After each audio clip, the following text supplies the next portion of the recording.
తీసుకున్న loan amount సరైన సమయానికి కట్టని పక్షంలో ఈ తరహా విధానాన్ని అమలు చేయబోతున్నారు.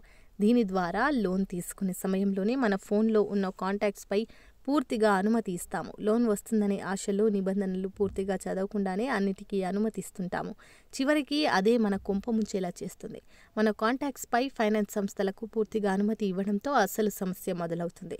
సరైన టైంలో లోన్ కట్టని తరుణంలో కాంటాక్ట్స్లో ఉన్న అందరికీ కాల్స్ చేసి మీ గురించి చెప్పి వారి నుండి డబ్బులు వసూలు చేసే ప్రయత్నాలు జరుగుతున్నాయి. ఇటీవల కరీంనగర్లో ఓ ఘటన ద్వారా ఈ విషయం బయటపడింది. ఆర్టిఫిషియల్ ఇంటెలిజెన్స్ ఏఐ ద్వారా సరైన టైంలో లోన్ కట్టని వారికి ప్రతి 10 నిమిషాలకు ఒక కాల్ వెళ్లేలా రూపకల్పన చేశారు.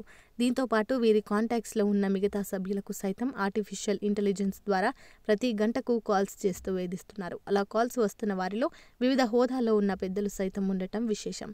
పోలీసులు, రాజకీయ నేతలు, డాక్టర్, లాయర్లకు ఈ తరహా కాల్స్ వెళ్తున్నాయి. మొన్నటి వరకు టెలికాలర్స్ ద్వారా ఈ తతంగాన్ని నడిపారు.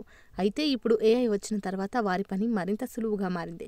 ఇలాంటి కాల్స్ వచ్చిన పలువురు ఇప్పటికే సైబర్ క్రైమ్ పోలీసులను ఆశ్రయించారు. లోన్ తీసుకునే వ్యక్తి సరైన టైంలో డబ్బులు కట్టని పక్షంలో అతని కాంటాక్ట్ లిస్ట్ను యాక్సెస్ చేస్తున్న ఏఐ వారికి కాల్స్ చేసి లోన్స్ అమౌంట్ కట్టాలని వేధింపులకు గురి చేస్తున్నారు.